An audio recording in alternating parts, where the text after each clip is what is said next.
I've got 6 Bigfoot encounters for you tonight, and first up on the show is Heather. Heather had a really scary Class A encounter on a property in Kentucky while she was out picking blueberries with her kids. This creature chased them back to their house, did a lot of damage to their property, actually attacked them later on in her story. It's a good one, you don't want to miss it, but the very last episode is really interesting. It's from the state of Oklahoma. A gentleman who's a former police officer actually took a shot at one of these creatures. It's got some good stuff for you tonight. A lot of Class A encounters, very scary stuff, but before we jump into any of that, I just want to say thanks for being here. I appreciate all the support. If you've got an encounter you would like to send me, you can send it to me by email at mysteriesunknownpodcast@gmail.com. But let's jump right into these stories. My encounter happened on a summer day when me and my 3 girls were going blackberry hunting.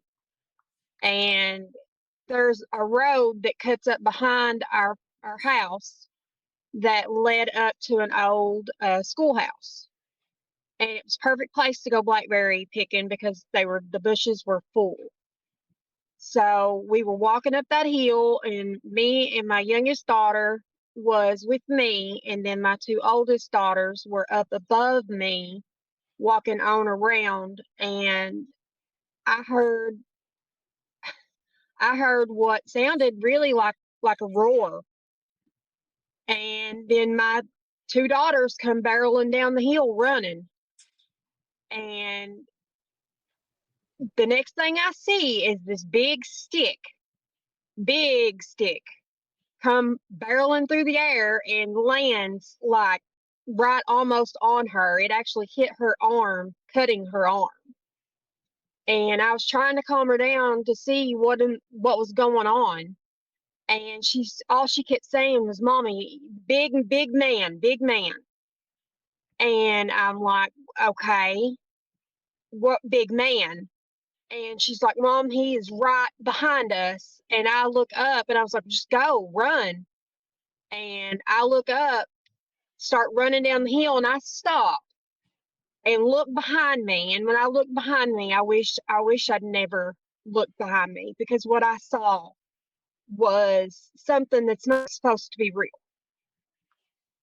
It is not supposed to be real. You're told your entire life that these things don't exist. This is just something that's made up, or, just don't worry about it. They don't exist. Everybody's seeing bears. Everybody's seeing something that kind of looks like this mythical figure. And no, what I saw was real. It was covered in hair. The hair on its arms from where it was running was literally like in the wind. And I mean, it was barreling down that hill.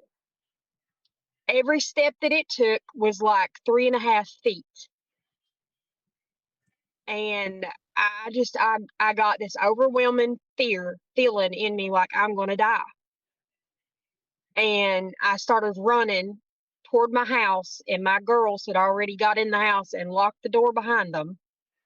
And I got up on the steps and I was like, "Let me in, let me in, let me in." And finally my oldest daughter let me in, and they ran. I told them to run to the back of the bedroom and get in the closet. And so I grabbed everything I could think of that I could move and put it in front of our front door. And it was standing on the porch, walking backwards and forth, back and forth. I will never forget those sounds of that thing walking back and forth on our porch. And so I ran back in the bedroom, and they were in the closet crying uncontrollably. I was trying my best as a mother to calm them down, knowing that we were in danger. And in my mind, I'm thinking I'm dreaming. I've got to be literally dreaming. And all I could think about was trying to get a hold of my husband. And I sit there in the bedroom floor by the window for like 15 minutes before I could think to put his number in my phone. That's how terrified I was. And I finally get a hold of him, and I tell him, I'm like, you've got to come home. You've got to come home now. And he's like, what's going on? And I'm trying to explain it to him, and he's laughing at me. And I'm like, no, it's not funny. This is really going on. And so he's like, okay, it's probably just a bear, just if you make a lot of noise, he'll run off. And I'm like, there is not enough noise in the world that I could ever make to make this thing run off. You don't understand what I'm telling you, what it is. And he's like, okay, you're being serious enough. I'm gonna come home. And so I wait and I wait and I wait, and I thought, this is taking forever. And I thought, I'm just gonna peek out the window to see if this thing is gone, because at that point I didn't hear him on the front porch anymore. So I peeked out the window.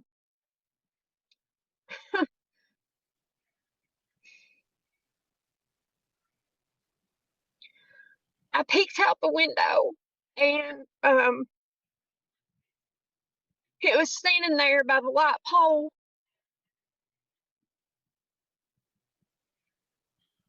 and it roared. But when it roared, my insides shook. And at that point, I heard my husband yelling at it. And when he yelled at it, it yelled back at him. And it finally took off back up the hill. And when it did, it literally, I could, where the bushes were, it might have took 4 to 6 steps, and it was up that hill. And my husband had to literally crawl through a window, because we had pretty much all of our living room furniture in front of the front door. And when he got in there, he's like, the look on his face was like like mine. We were in complete disbelief. And he's like, I'm so sorry for laughing at you. And I was like, I literally feel like I'm in a dream. He's like, you're not dreaming. And we gathered the girls up, and we went to my parents' house for a good 3 weeks before we would ever step foot back up there to get some of our things. And then we got like maybe 20% of our stuff out of our house. And my husband called me at work to tell me that the house was on fire. And the crazy thing about that is that we are on prepaid electricity. So we were at my parents', we didn't feel the reason to pay, for the electricity if we weren't there. There was no electricity on in that house. And the state police do not understand how the fire even started. It's affected us to the point where we don't go outside. We loved nature walks. We loved to go out and pick honeysuckles and blackberries and do all those things. I would learn my kids about different plants, different wildlife. That's what we done during the spring and the summer and the fall. And now I can't get them to come outside to play in the water, that long, go on a nature walk. All I know is if it had got me, I would have been at one snap, one grab, and I would have been gone. But honestly, I think it was trying to get us out of there, because the more and more and more I've thought about it, I've listened to other people's encounters, and a lot of the times they're more aggressive if you are in a certain territory. We were picking blackberries, and if the blackberries were a source of food for him, then maybe we were intruding. You know what I mean? Maybe that's what sparked the aggression. That's what I feel when it was standing by the light pole. When I looked outside, I did remember how tall it was. We had butterflies and fireflies and stuff like that, like ornaments on that pole. And when it was standing by it, it was at the tallest one, which was a butterfly. And so my husband measured from the ground to that, and it was literally 8 feet and 1/4 inches tall. Pretty much with every footstep that it took, I could hear my heart beating faster and faster. And I'm like, I just kept praying. I was like, God, please, please get this thing away from us. And, within about 10, 15 minutes, I didn't hear it walking across the porch no more. It had left that area and went out in the yard. From what the neighbors told us, I do believe that Bigfoot does have something to do with that fire, because they told us that around 10 o'clock that morning that they heard what sounded like men talking, but it was not in our language. It was in a different language. And I will go further into that with this next encounter that I'm going to tell you about, because it also has that in it. One of my friends that I work with lost a vehicle. Her vehicle was old and wouldn't work no more. So we had a van that we had no use for anymore. And just the unfortunate part was that it was sitting up there. So in order for us to go get it, fix it up for her, we had to go up there and try to put a new battery in it in order for one of us to drive it out. And so we went up there to see, exactly what we could do.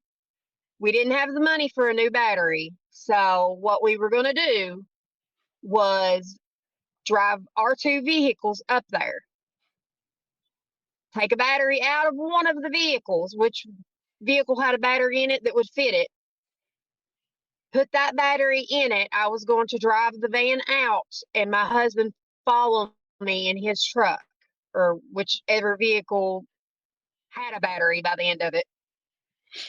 But we got up there and realized it was the battery. So we put the battery out of my car into the van. I kept my eyes open the entire time. I was scanning, I was looking, I on edge the entire time. And I looked over, there is a big oak tree that stands behind an old building that his grandpa built. And in that oak tree, the first thing I saw was feet, like dangling feet. And then I looked up and I saw a head. And I'm like, and I got my husband's attention, and he got to looking and found another one. So there was 2 up in that tree.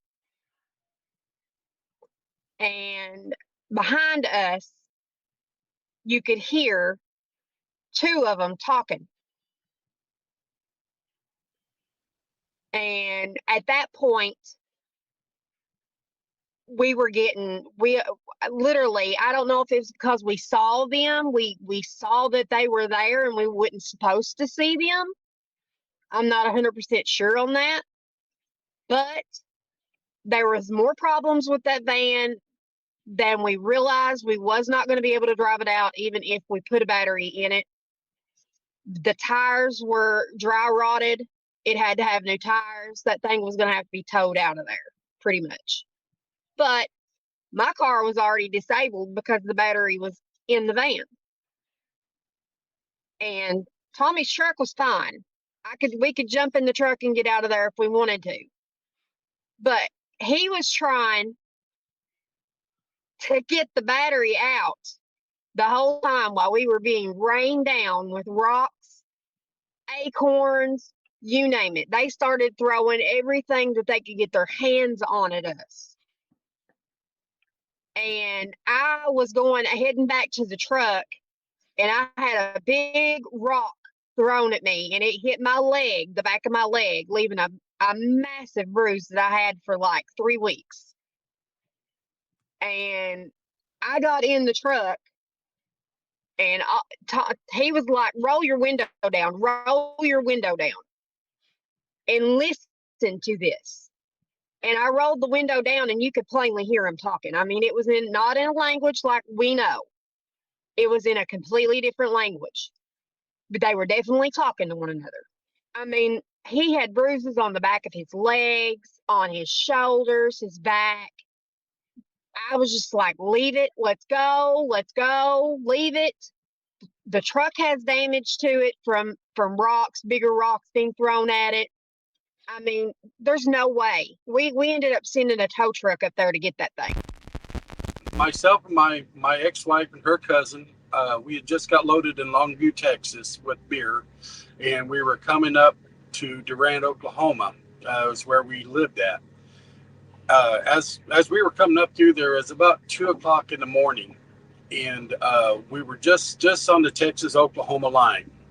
And my wife and I were sitting in the front of the truck. Her cousin was in the back of the sleeper, which is where we sleep at. So she was back there asleep, and I happened to look up to my left, and I seen this big black thing come charging at me from across the road. It's a 2-lane road, so there's like a divider in between, stuff like that. And this thing was charging at me, and I was like, "What's a black cow coming at me for?" I couldn't figure out what that was, and then I realized it has 2 arms swinging.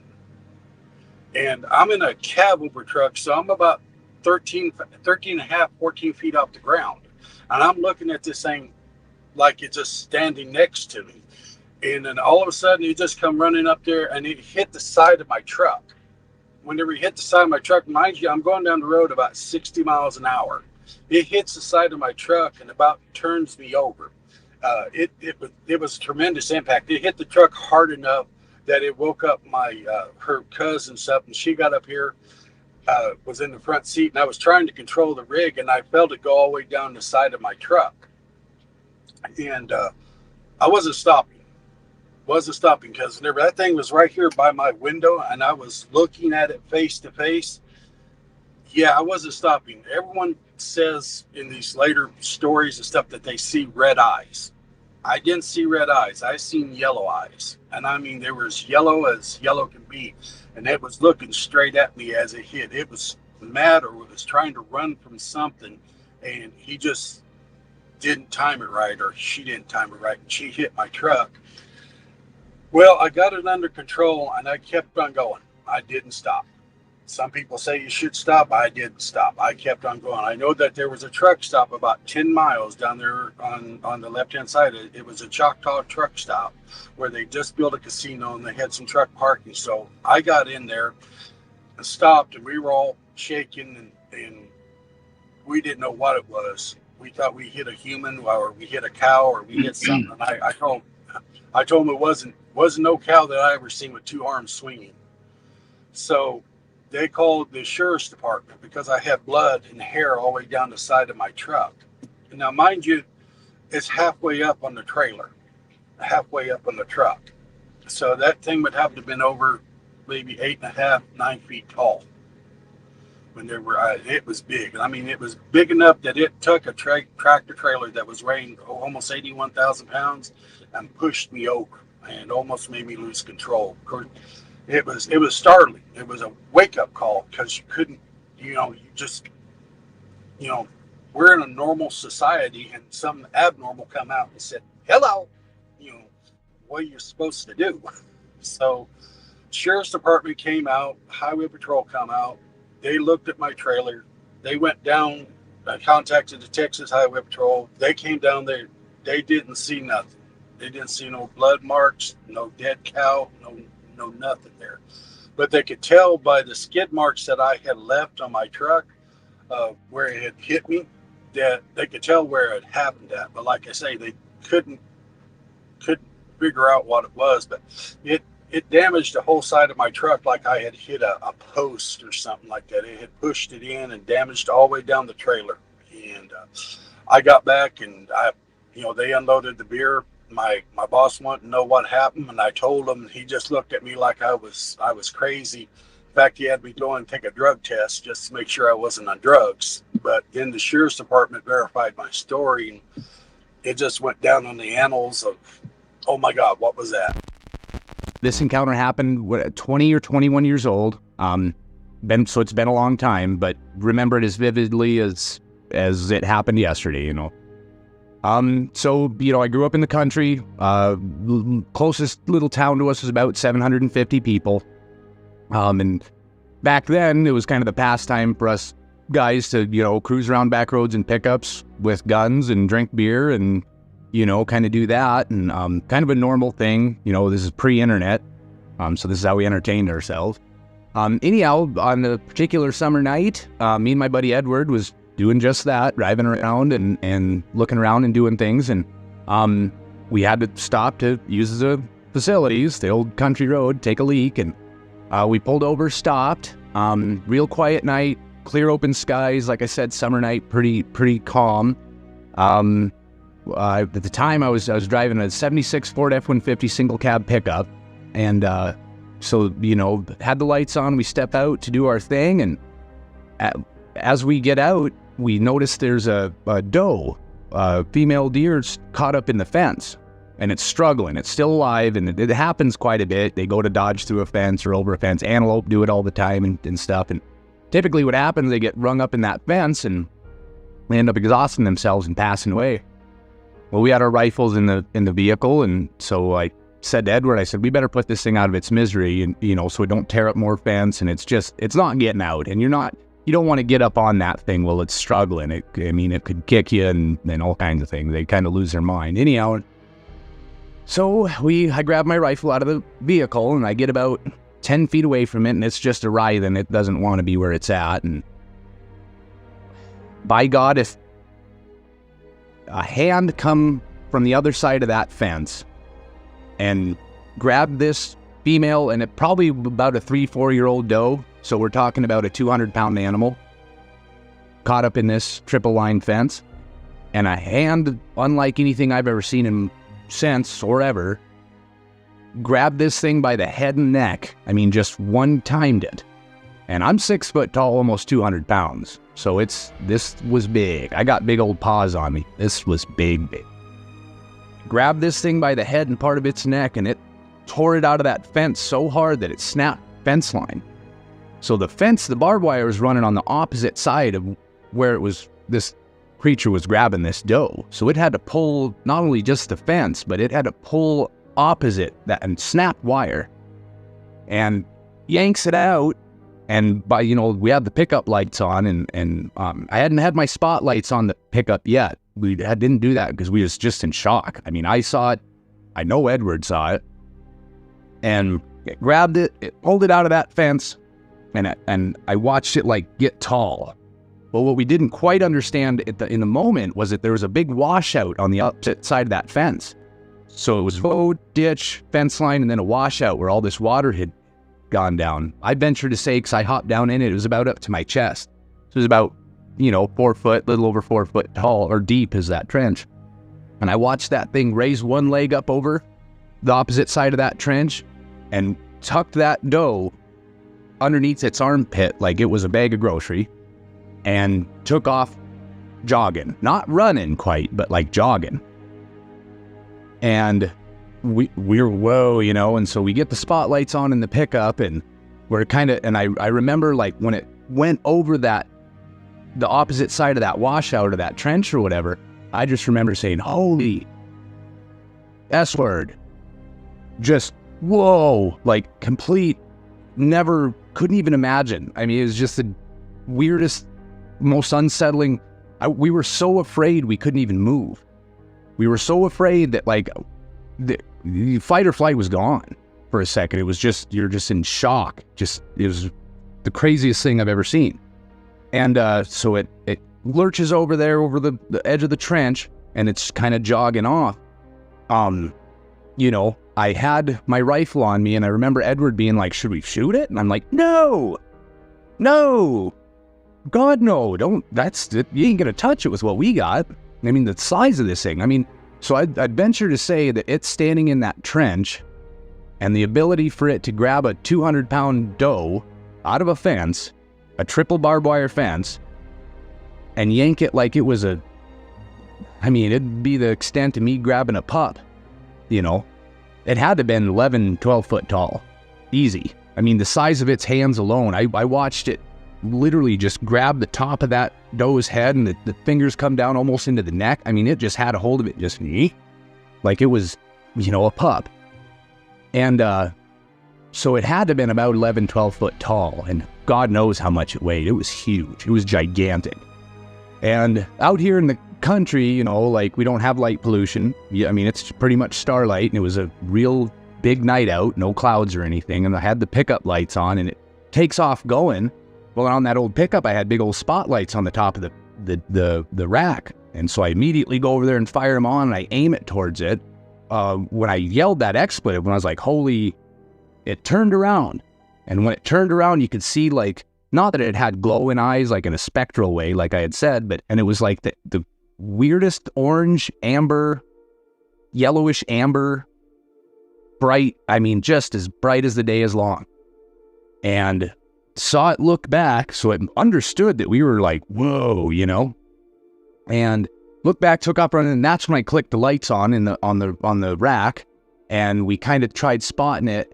And out here, you know, towards the Badlands and that, you know, a lot of sagebrush, there's not much for trees, or, you know, it's a little rolling hills here and there and stuff, and bluffs, and it's out there towards the Badlands. We got it's almost like a steppe desert going into pert near, like, it looks like a whole different planet. If you've ever seen the Badlands of South Dakota, if you walk in there in the middle of the night out in the Badlands, close your eyes, spin around a few times and open them, you're lost. Everything looks identical. It's really eerie. You just don't go there in the middle of the night. You know, you'll get lost. People die out here.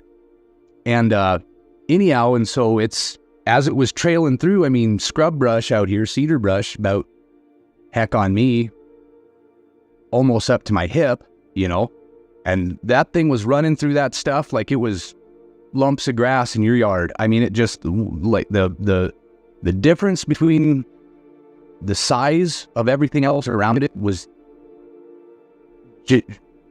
unexplainable. I mean, just crazy to think about.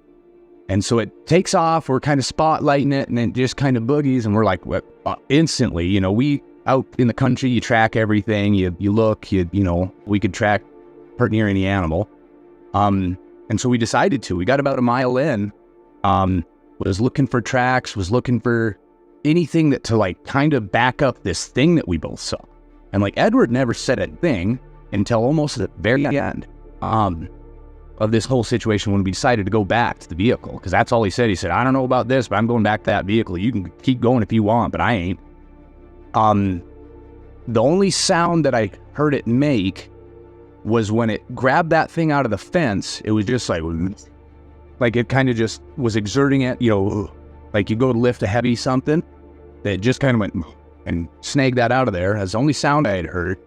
And it moved ground like, I bet it took 10-foot strides. I mean, that thing was gone and out like a greased bullet. And that's why we got like a mile in and was looking around, and I looked for tracks, I looked for scuffs, I looked for anything, and it had just, like, it knew exactly how to move around everything, just to be on the edge of the scrub brush and just to be on the edge of the little patches of grass. Like, it knew, you know. And that's, like I said, you know, I've tracked several animals, everything from beaver trapping to, you know, I've been on elk hunts, I've been on antelope, everything, you know, all kinds of crazy stuff. And not a mark, not a hair, not a nothing. I mean, it was just unexplainable. So anyhow, and he says that, Edward says that, he's like, well, I'm going back to the vehicle. If you want to stay here, that's plumb fine. He said, but I'm out. And I said, no, I think I'm going to go back to the rig too. And that's the only confirmation that I'd ever had that he saw it too, was that. That was the only thing he really said. And I remember my buddy Edward's like 6'8", about 300 pounds. He's a big old moose, big old guy. And I'd never seen him afraid of nothing. And he was sweating, plumb see-through white, shaking like a leaf. Couldn't even hold on to his rifle to put it up into gun rack in the back of the pickup, in the window, shaking so bad he couldn't quite get it. And, drove into town. We were done. We were heading into town. We hadn't even drank our beers yet. We were like, it was done. Game over. Whatever we had just saw was, and I'd always been kind of interested in these kind of things as a youngster, and never thought it was like real. But who knows, is kind of my old thing with it earlier. And now I definitively know. And like, I don't care what anyone says or what anyone has to say about the deal. And all of us that have seen this thing say the same thing. I know what I saw. I want to preface it with letting everybody know that I've never had a mental issue in my life.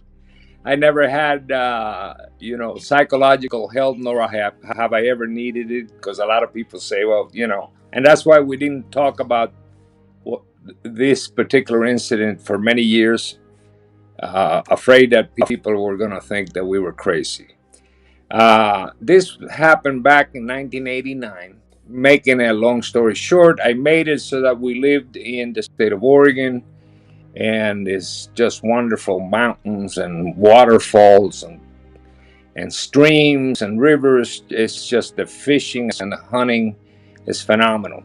I used to go to a particular area, and just to give you guys an idea where it is a little bit, maybe 7 or 8 miles to the north, and maybe 18, 20 miles to the west of a city named Bend, Oregon. So there was 4 of us, 3 teenagers, got our backpacks and started walking maybe 4 o'clock in the morning, maybe 3:45 or something like that.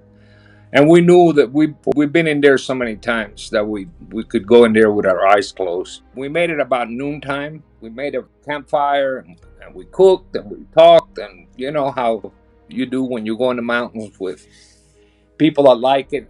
So about 10 o'clock, we decide, all right, it's time to go to sleep. That trip, I only carried my sidearm. I always would carry a Smith & Wesson 44 Magnum, just because you're in the woods, you're alone there, you never know what's going to happen. So, and I took it, put it on the side, and went to sleep. About, I would say 3 o'clock in the morning, 2:30, 3 o'clock in the morning, I hear the steps coming closer.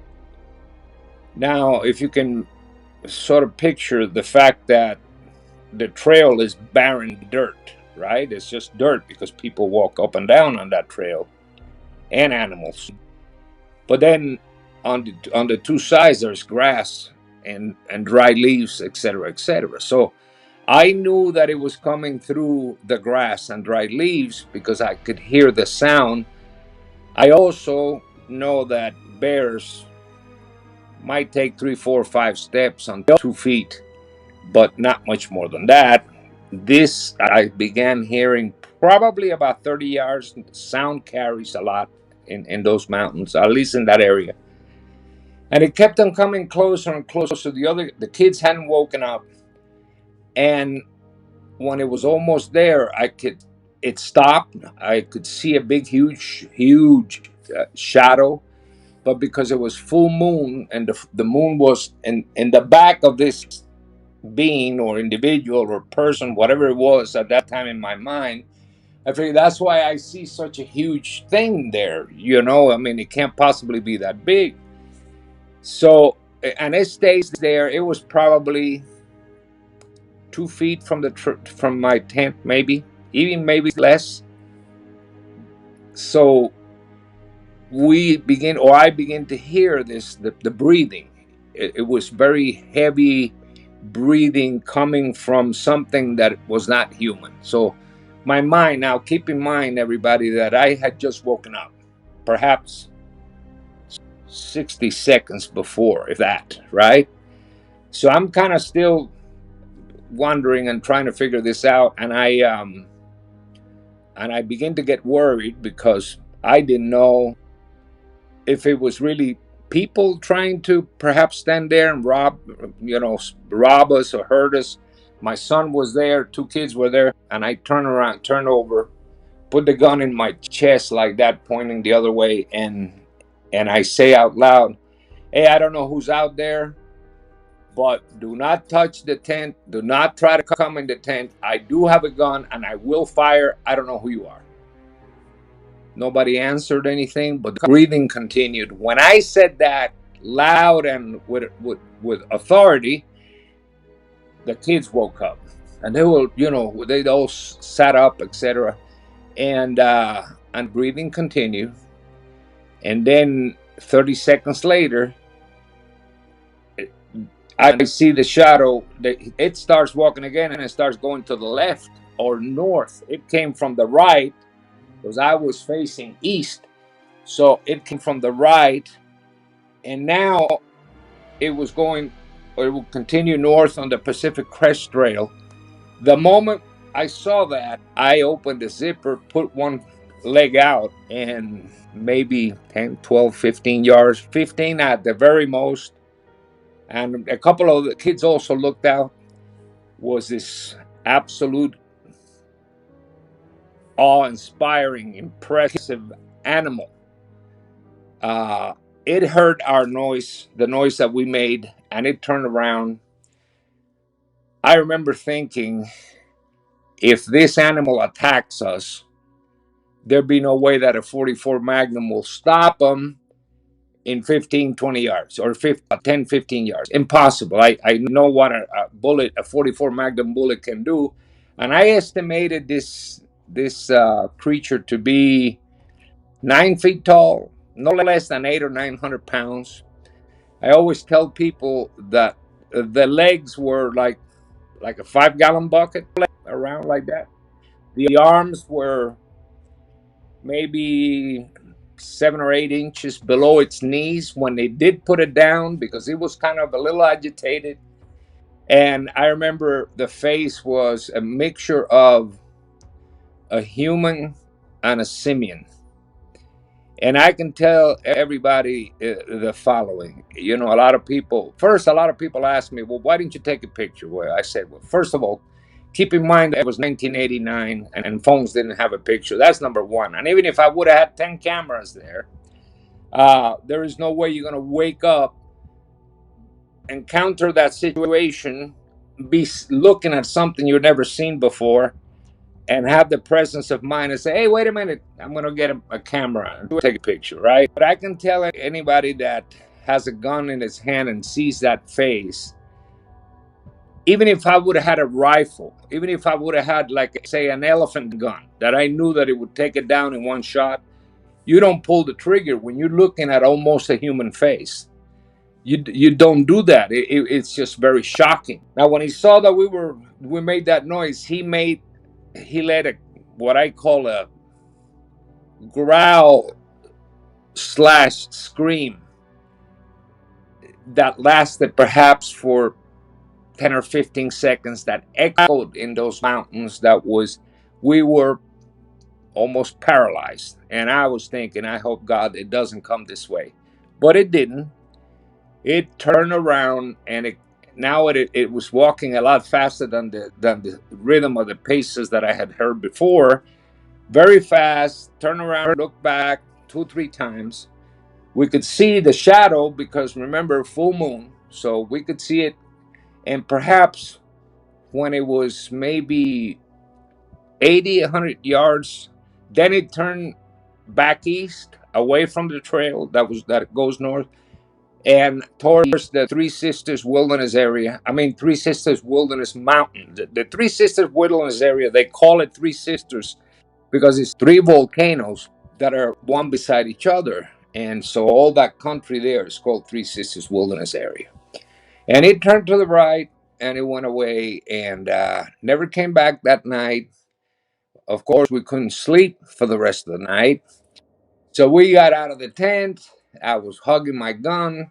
We started the fire again. And that's it. Nothing happened again the next night that we slept there. Nothing happened.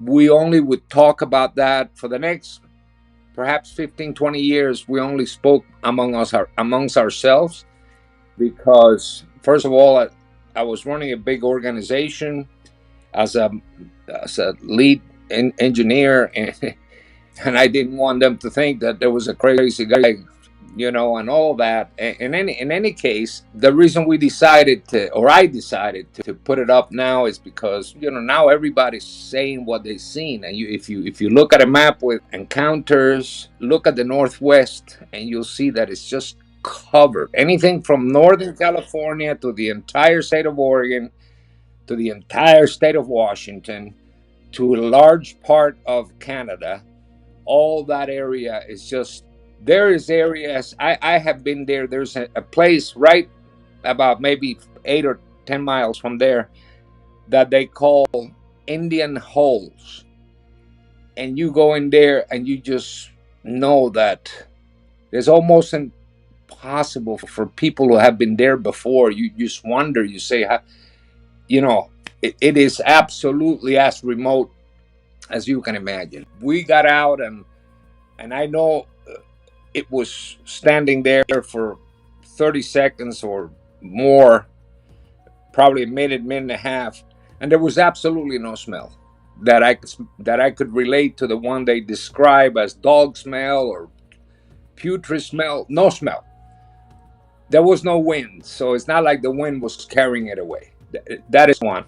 Number two is, after thinking about it for a while and kind of digesting the way that the creature acted, it wasn't like it wanted to attack us. It was like, look, just don't follow me. Leave me alone. That was really the message that I took from that, because it didn't have any aggressive instinct. It let us know that it meant that it was serious, but at no time did it try to advance in any way. On the contrary, it was ready to go. And the moment that the growl and that howl ended, it turned around and it was just walking, and you could see he's worried about us following it. And you asked me how did it affect our lives. It changes your life forever. I was neutral to the thought, to the existence. Now, keep in mind that that's St. Helen, and if you guys have seen some videos, there is people that claim to have been there with the government, and that they have seen him, and the government was helping them, and some of them were burned, and all of that, and I was in all that area of Washington and Mount St. Helen and all of that, and I'm a private pilot, so I would fly all over that area, etc., and land in small strips that they, in places, etc. And it's just so wild and so large. But you never forget.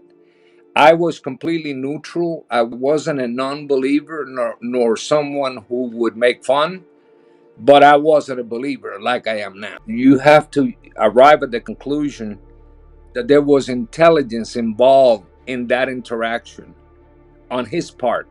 I mean, he stopped. He's interested in whatever is there. He's not a wild animal that attacks like a bear would. He walks away, he looks back, he can send a message, and as he walks away, he's looking back like a human. Hey, are you following me? Are you following me? So what do I think they are? They're just a species that has not been officially discovered. And let me say something for those that may not know. The state of Washington, and you can look this up, the state of Washington have included Bigfoot in its protected species list. I was living at home with my mom and dad in Charlotte, North Carolina. And I was getting ready to move out to Montana that year in 1983. And it was March. And we were going to go to Florida and visit my two uncles. And when we did, we stayed at one uncle's a couple of nights, and then another uncle another night. And we were going to head back to Charlotte. When I got up the next morning, it was about 6:30. I got dressed and wanted to go out for a walk and walk around the property one more time before we left out. And I walked over to this corrugated pipe at the northwest part of the property, at the Manatee River in Bradenton, Florida. And I went out there and sat. I had to walk through a little woods to get there. It's about 200 yards from the apartment or his townhouse. And I went and sat on the corrugated pipe that hangs out over the water. And it's a storm drain for the property. And I used to fish down there, when I lived down there. And I used to fish there with my uncle. So that's why I went back there to visit it again. I didn't go fishing. I just went out there early to sit around, and I woke up early, couldn't sleep, and wanted to go out for a walk. So I found myself over there at the pipe and at the river. And after sitting there about 15, 20 minutes, so it was like 7:15, 7:20, somewhere in there. It was cold because it was in March. It was probably like 41 or 45 degrees, something like that. And I got cold after sitting there about 20 minutes. And I got up and started headed back to the townhouse. And I probably got 30 feet from the pipe. And I heard this rustling off to my left down on the riverbank. And, the pond fronds grow all over the riverbank. And when you rustle them, they're very loud. And I heard these things rustling very loud because, it was early in the morning. It was very quiet out. And up coming from the riverbank walked this creature. His head and shoulders was above the pond fronds that were 6 foot tall. And I just stopped in my tracks. I was right on the trail because it was a clump of woods there up in the northwest part of the property. And I just stopped staring at this thing.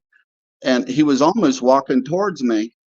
And I was right there at a tree. So I just went behind the tree like that. And I could still see him.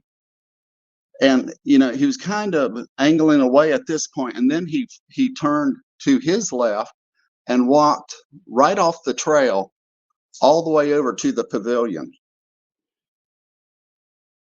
And that's when I really got to see, a good look at him, because he stepped out of the woods for for a few seconds there at the pavilion.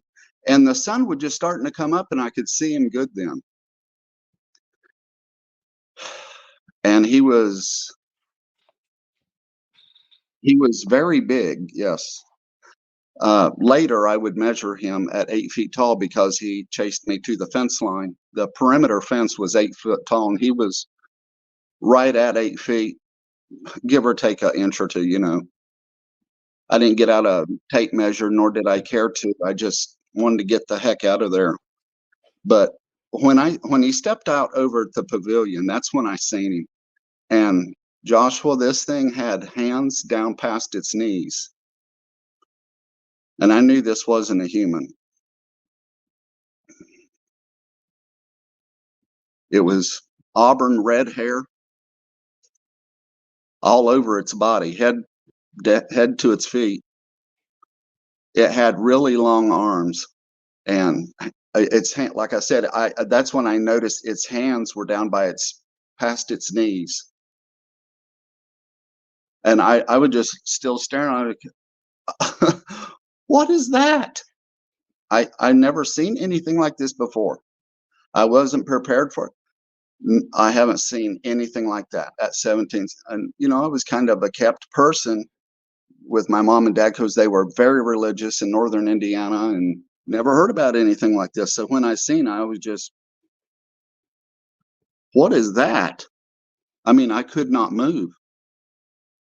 And I was thinking, like, what is that? How can that thing be that tall? Because his head was almost level with the pavilion, the roof of the pavilion, the edge. It was like a 412 pitch roof on this pavilion, and his head was about level with that pavilion at the eave there. And that's when he got over to the pavilion and he turned right, and he did this kind of like hop thing, sort of like a monkey. And I didn't know it then, but I've thought about it over the years. But he did do that hop thing, and he got right at the end of the trail where I was heading towards. He walked parallel to the trail all the way over to the pavilion, and then he turned right. And when he got just right there at the end of the trail, I went to move around a tree because I wanted to keep watching him. And when I did, I stepped on a twig. There was nothing but these cedar and cypress, and I don't know what type of pine they were, but there was no leaf litter on the floor of this woods where I was at. It was all needles from these cedar trees and pine trees. And their limbs, when you step on them, they're very crunchy and snappy. And when I stepped on that twig, I had cowboy boots on. When I stepped on that twig, it made an audible snap. And this thing turned its head to its right that second, that fast. And the second he seen me, Joshua, he tore off after me. And I had nowhere to go but either run off the end of the pipe and try to swim across that cold water, which is alligator infested, or try to run and jump and climb up over the fence with I was wearing my dad's sheriff jacket, which was thick, and I had corduroy jeans on and cowboy boots, and I didn't know if I could make it up over that fence, but I did. I ran up there and I jumped, and right when I got up and over and it tore my jeans, I sent a picture of those jeans to you. It shows where it tore them at. As soon as my feet got up and over that fence and hit the ground, this thing had already run 40 yards, and he was right there at the fence, and I heard it go ching, ching, ching.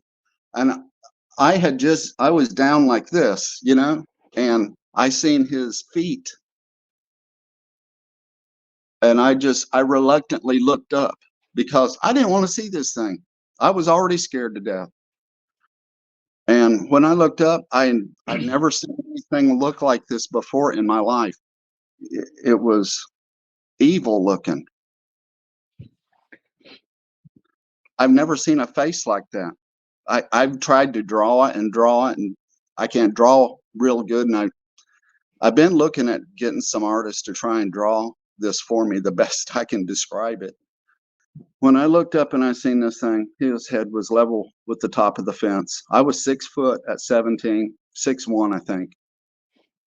And he was level with the top of the fence, because I remember looking through the 3 strands of barbed wire and into his eyes. His face was all black and leathery. Black and shiny, black and leathery. And he had big black eyes. I didn't see any pupils in them. It was all black. But I could tell when the thing was looking at me, and, his eyes, I could see them move, We were 6 feet apart at this time, and we just stood there for about 30 seconds looking at each other. And he had his hands on top of the fence, and he went to pull himself up and over, right? Or pull on the fence. And when he did, he must have not liked the way the barbs felt on his fingers, because he grabbed it and he pulled them away like that. And then he started feeling along the top of the barbed wire to where it wasn't pricking him at, And he got to one spot to where he, I guess, wasn't being poked at by them barbs. And then he turned his head and looked at me. And then he started to pull the fence down, Joshua. He broke all 3 strands of those barbed wires. He pulled it all the way down to here. And then when he could get it down to right here, see right here, he pulled it down like this. And then when he could get his arm up and on it, he went, and you could hear the fence just breaking. And I took off running as fast as I could. This thing took off running right next to me. And I looked to my left and he was just bouncing up and down, running right with me. Nothing for him. But see, this was a campground, and this part of the woods was full of vines. I mean, as big as your arm, you know, and just hundreds and hundreds of them here in this woods. That's why there was a trail going in there and out, because if you try to go different ways, it's these vines in Florida just take all over. And he ran into those things, and I don't know what happened to him after that. I heard a noise back there. I don't know if he piled up or just that was him hitting the brush. But I was running for my life. But I remember everything about him right there, because I got a good look at him head to toe. He did have 5 digits on his foot. I remember that because I sat there and stared at him before I lifted my head up. And then when he had his hands on the fence like this, there was a breeze blowing. There's always a breeze blowing on that river on the Manatee. And I could see the hair here on his arm. Well, let me get it right there. It was like 6 inches long, and it was kind of blowing this way with the breeze. And I turned my head and looked at it like that. And I seen what color he was. He was auburn red. I seen it clear as day. But he had this snout looking thing, and it wasn't a dog man, but he did have a little bit of a snout that came out. And sort of, the best way I know to describe it is sort of like the Chewbacca of the Star Wars. I mean, it was a lot like that, but not the face. But not the face. His face was black leather and face and black eyes. And he did have a little bit of a snout to him. And his nose, it wasn't like a lot of people describe it on, the videos I've watched. It was almost rounded at the corners and a little bit on top, but it wasn't that big of a nose. I mean, this thing really wasn't that big. He was tall. He was 8 foot tall, yeah. But he was, like we are. He was proportionate for his height and size. He didn't look to be, like some of these people say, 1,000-pounders. To me, he looked he was 400 and 500 pounds. And, he was slender looking. So, I mean, I may be off. Maybe he was 350 or 400 pounds. I don't know. But all I know is I was 17. I don't know. I may have weighed 175, 180 back then. And this thing was 3 times my size. And his hands were they look like catchers or, baseball gloves.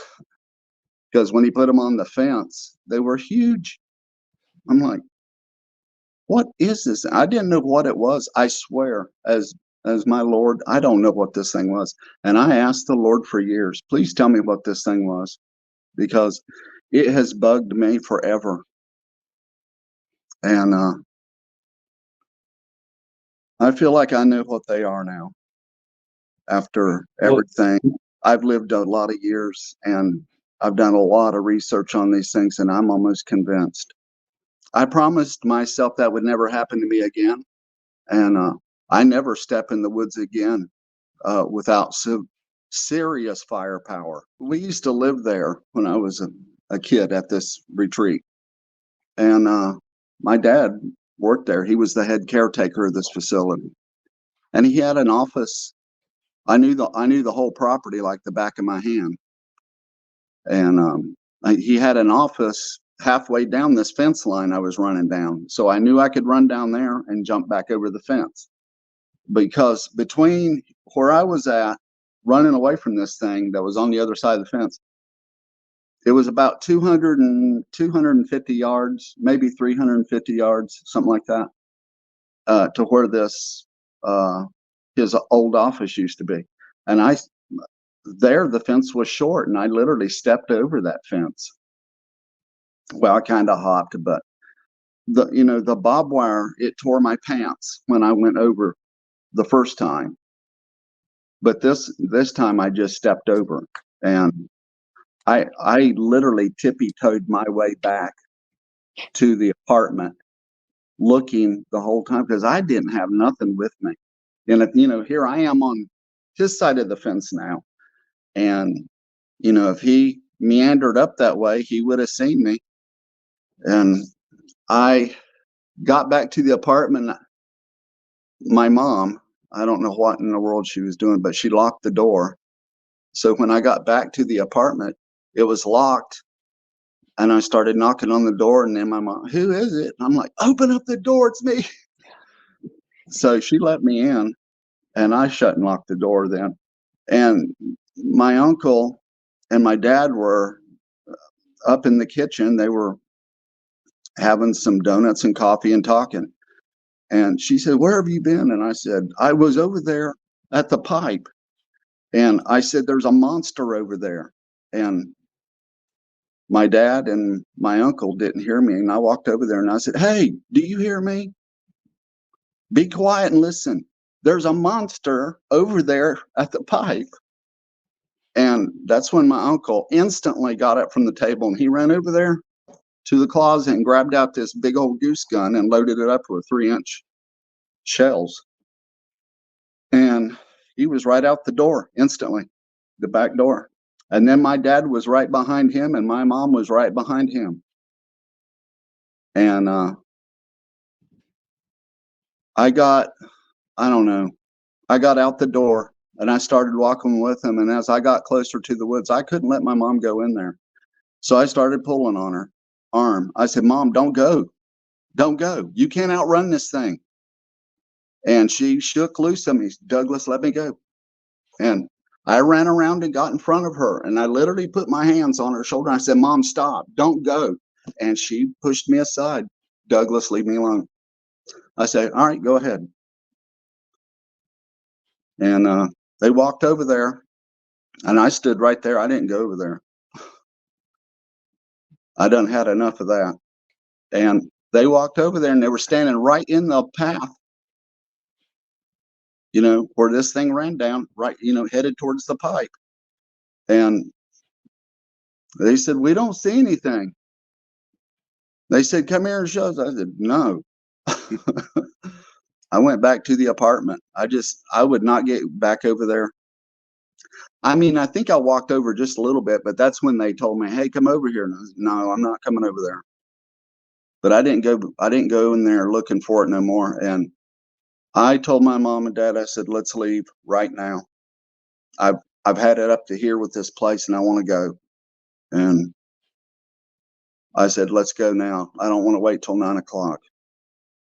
So they packed their stuff up. And I told my dad, I said, "Floor it and get me out of here." So we got on the highway heading north from Bradenton. And they said, "Now tell us what you seen." And I told them everything, what I told you, 8 foot tall, red, black face on this thing, black eyes. And they didn't know what it was. I didn't know what it was. I'd never seen anything about this.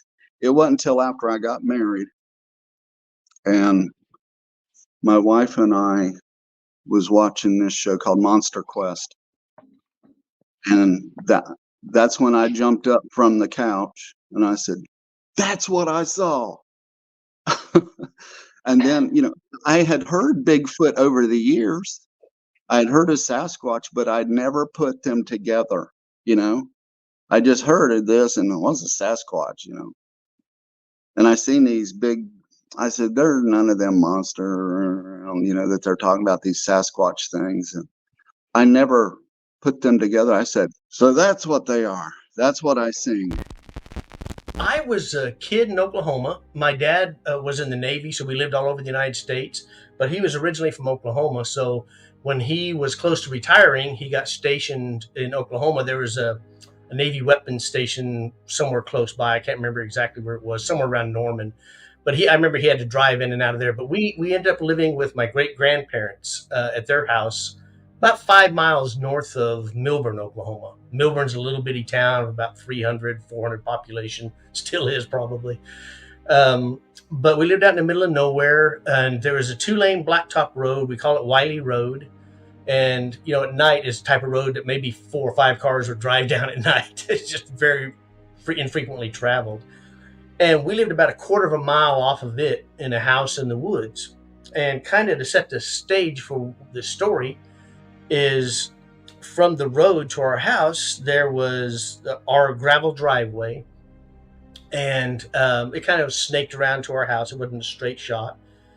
And on both sides was probably 15 to 20 yards, depending, of just prairie grass. And then there were solid tree line on both sides of that road. And it was in the evening. It was 1971. I'd say probably June. It was before it got real super hot. It was getting warm. My sister and I, she's 3 years older than I am. She's passed away since, but she's 3 years older than I am. So she was 15. We decided we wanted to go down the road and just talk. We were really good friends, real close, my sister and I. And in Oklahoma as a kid, I didn't go anywhere, especially at night, without some kind of a weapon, because you never know when you come across a snake or whatever. So I had a 12-gauge bolt-action shotgun with me.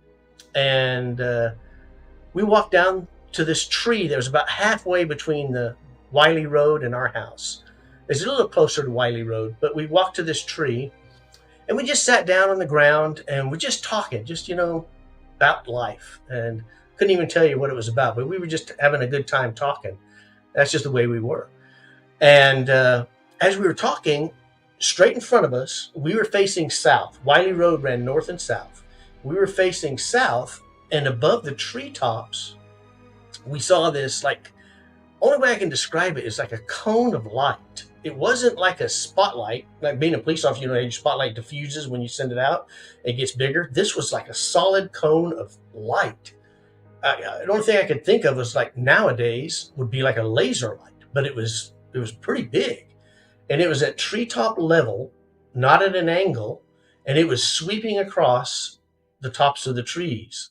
And it was just, we were looking at this light like, what in the world? And as soon as it came on, it was on for like 10 seconds. It just swept across a few times and it went out.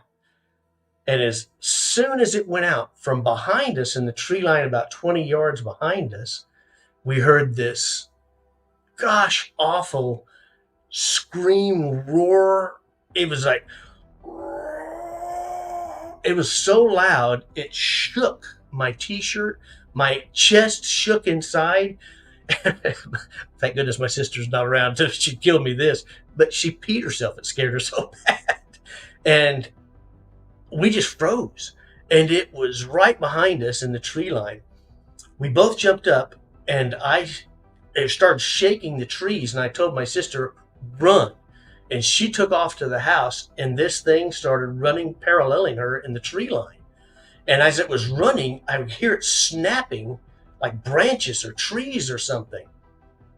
So I fired a shot from the shotgun, and I'm screaming, run!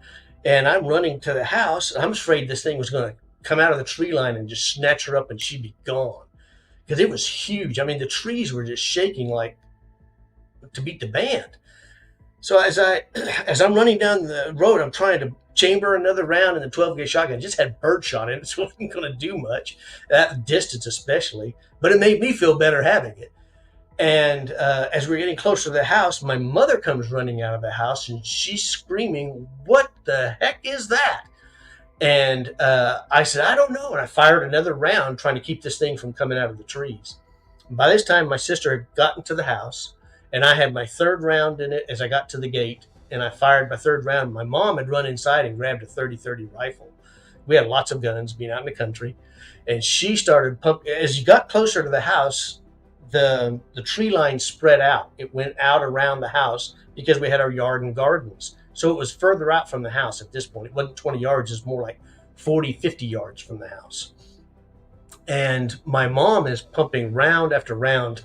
I think she probably emptied that rifle, screaming for this thing, get away from us, leave us alone. And it was still in the tree line screaming its head off. So we went in the house. She said, kids, get in the house. My dad wasn't there at the time. I think he worked for the Johnson County Sheriff's Department there in Johnson County, Oklahoma. He was the undersheriff. So he may have been work late night that night. That's what kind of got me into law enforcement. So we went in the house, and I remember grabbing a rifle, a deer rifle, and I thought, well, I want something with a little more oomph than this shotgun. And she reloaded the 30-30, and we sat up all night. And after a couple more screams, it finally went away. And we sat there all night till my dad came home and told him about it. And he just, well, I guess it is what it is. I don't know what he knew, but I think he knew more than what he told us as kids. That was the first instance. That was early summer of 1971. A couple of nights, maybe 2 weeks later, we had a large sheet of steel, very thick, heavy gauge steel.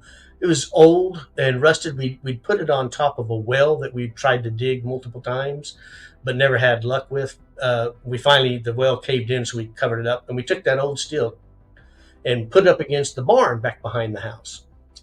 And that one night we had a bunch of chickens in the chicken coop behind the house, and we heard this loud crash. And we go running outside, and this time my dad was home. And we go running outside, and something had thrown that 300 or so pound sheet of steel like a frisbee. I mean, from the barn towards the chicken coop, and nearly hit the chicken coop. And it was a good distance away. And it just flung it. And we were like, what in the world could have done this? And then chickens were getting stolen all the time. We didn't know if somebody was stealing it or what, but the coop was getting entered into. We had like 150 chickens, and we'd notice every day that there was chickens missing and feathers just everywhere. So, that was right on top of this metal being thrown and having these screams, putting two and together. I assumed it was probably the same creature or something like it. Then about a month later, it was getting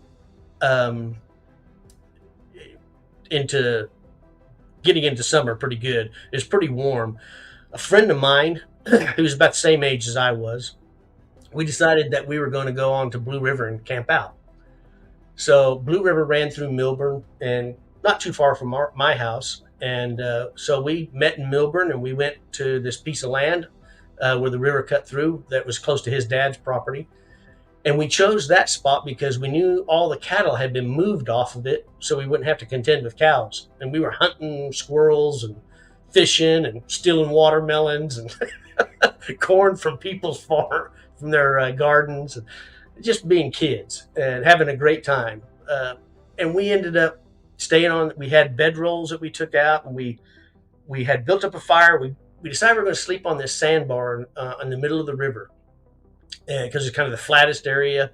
And we went to the sandbar, and we kind of, on one end of it, we had put our sleeping stuff down. We didn't have sleeping bags. We were just poor country kids. We had some quilts and some blankets and sheets and stuff, and that was our bedroll.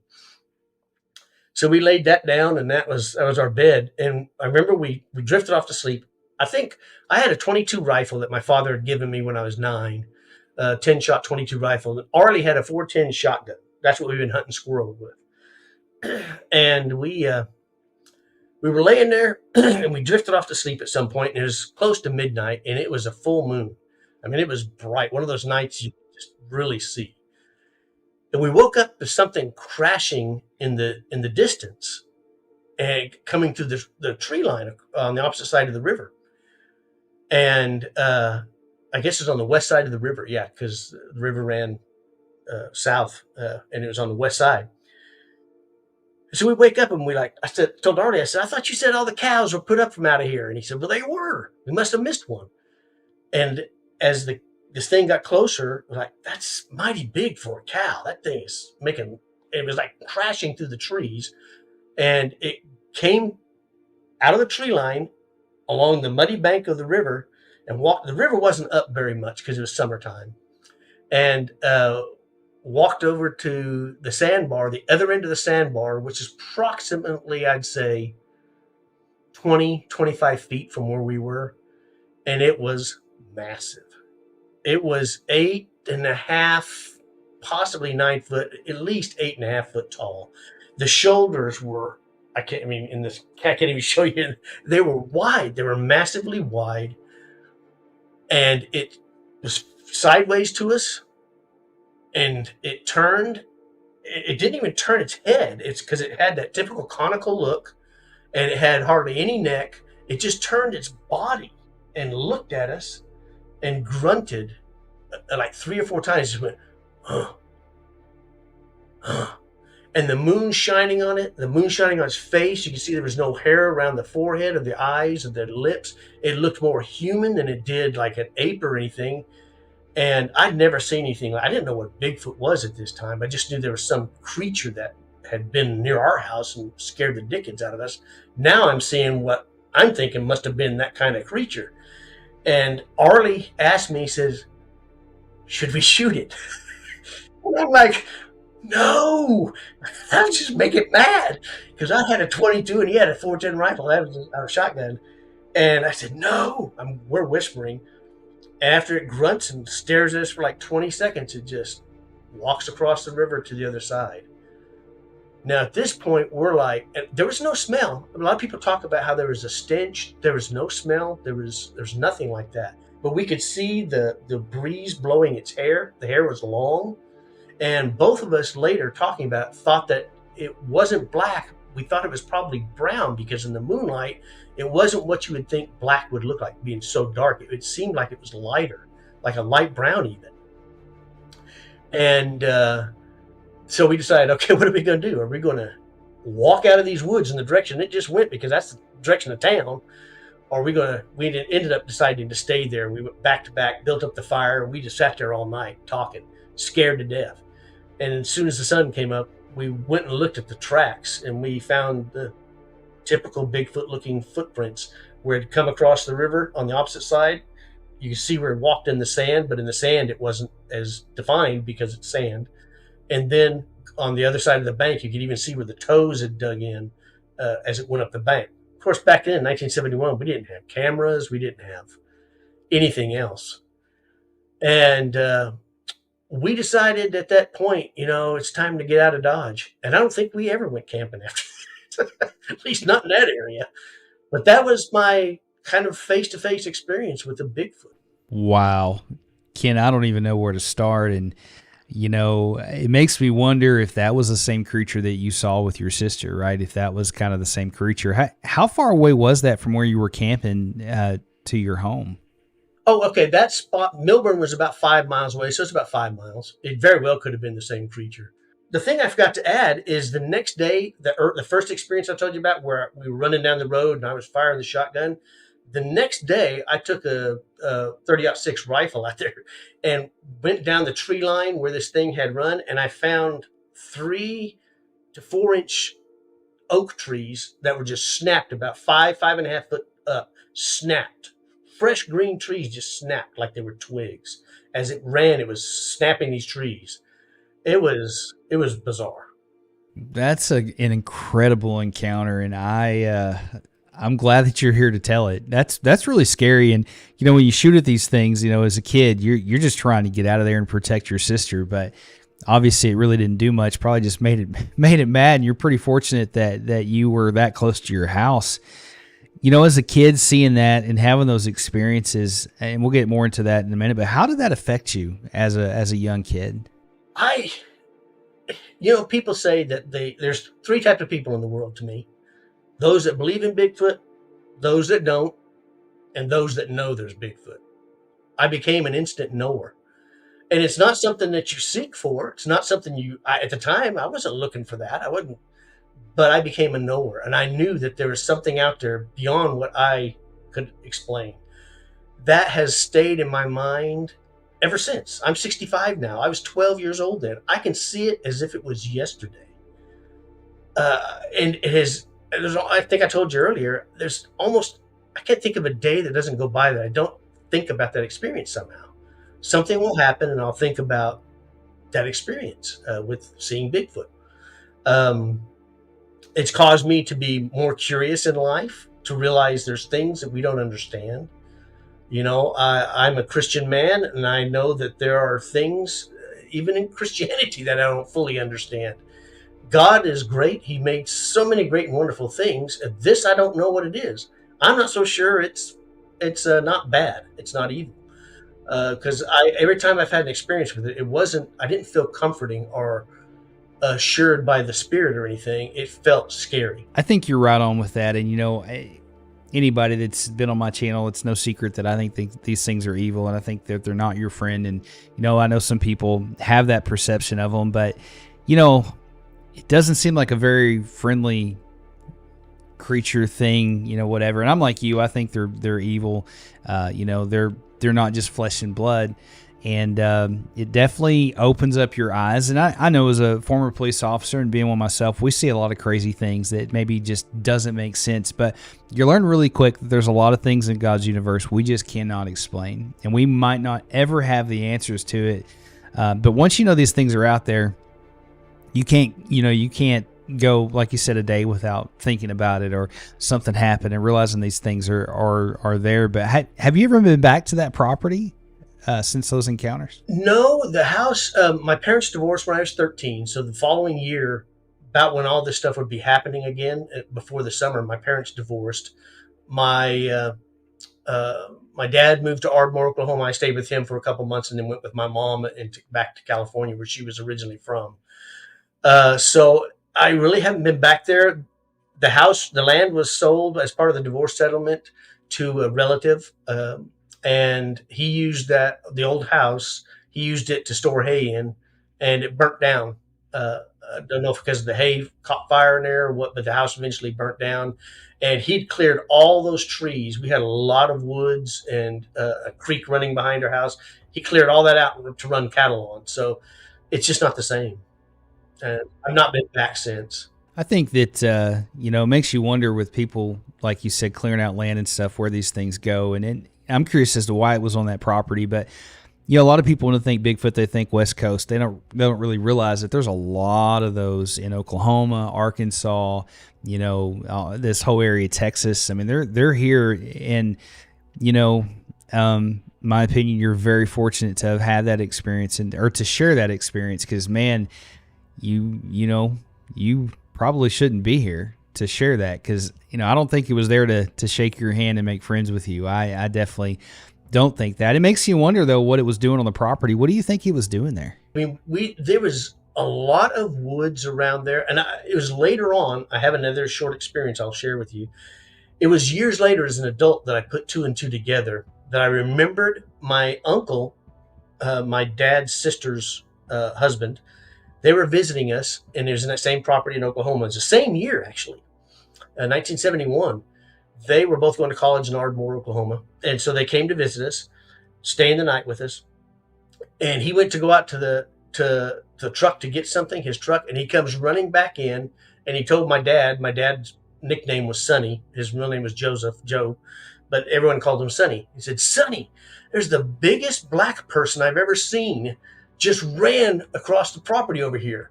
Biggest black man I've ever seen." He said, he's huge. So we all ran outside. We all jumped in the truck, us guys, and my dad had a spotlight on the truck, and he said, there he goes. And we went traipsing off through the trails, going across the creek and everything, chasing this thing. We got glimpses of it, and it was big, and it looked like somebody wearing a fur coat. Now this is in summertime, but it was much bigger than a person. And finally, my dad stopped and he said, "That's not a man." And we got out of there. And it wasn't until years later I realized that was one of those experiences again. I didn't put two and two together till years later, I think that was a Bigfoot experience I just didn't recognize at the time. You know, it's kind of similar to what happened with me. Is like, you know, I had an experience when I was about 14 and I buried it, you know, and it wasn't until years later that I had my encounter with my wife that it kind of triggered that in me. I was like, oh, wait, you know, that's what that was. Right. And so I think that happens a lot. And, you know, it's probably a good thing your dad stopped chasing that thing. And I don't think people really realize how big these creatures are until you see one. It's really hard to put into words, and it's hard to describe, you know, just the massive size of its features and just how big they are. But, you know, what would you say to somebody being a knower and having these experiences? What would you say to somebody that doesn't believe in Bigfoot? I understand. I don't know that I would have believed it either until I had the experience that I had. So I look at people who are very skeptical as, you know, I can understand that. But I can't deny the experience I've had either. I accept your skeptic thoughts about it, but please understand that my feelings about it are just as real as yours. That I know what I've seen. It wasn't a bear. It irritates me when people say, oh, you just saw a bear or you just saw a cow. Give me a break. You know, I know what they look like. And this was nothing even close to that. I wasn't drunk at 12 years old. I wasn't. You know, that's the other thing they accuse you of. How much did you have to drink? Well, you know, come on, don't insult me. I saw what I saw, but I understand your skepticism. So I don't hold any malice to somebody who doesn't believe, because it is kind of almost unbelievable until it happens to you. It sticks with you for the rest of your life. First couple of times I shared my experience, it wasn't a good experience for me. You get a lot of flack from it, and that's kind of one of the reasons I started this podcast, is to give people a safe platform to come and share these encounters, and just because I think it's important to get it off your chest, and also to know that you're not crazy and you're not the only one that's seeing this stuff. And you know, in law enforcement, we always show up after the crime has happened, you know, after the stuff has happened, and we're looking at the evidence that's left behind. And for me, I've interviewed over 70 people now, and the thing that gets me is there's something from each story, most stories, that match up, right? All this evidence is matching up, and you know, these things are there, they're real, they're evil in my opinion, and you're very fortunate to have you know, be here to share that experience. But I want to say thanks for your service, man, and thanks for coming on and sharing that with my audience. Thank you for your service too, brother. Glad to do it, man. Glad to do it. And if you come across anything in the future, man, let me know. I'll definitely have you back on the show. Guys, thanks for being here with us. I hope you enjoyed that. That was a really incredible encounter, and I appreciate each and every one of you guys. Without y'all, I couldn't do this podcast. And like I always say, stay prayed up. We'll talk to you in the next episode.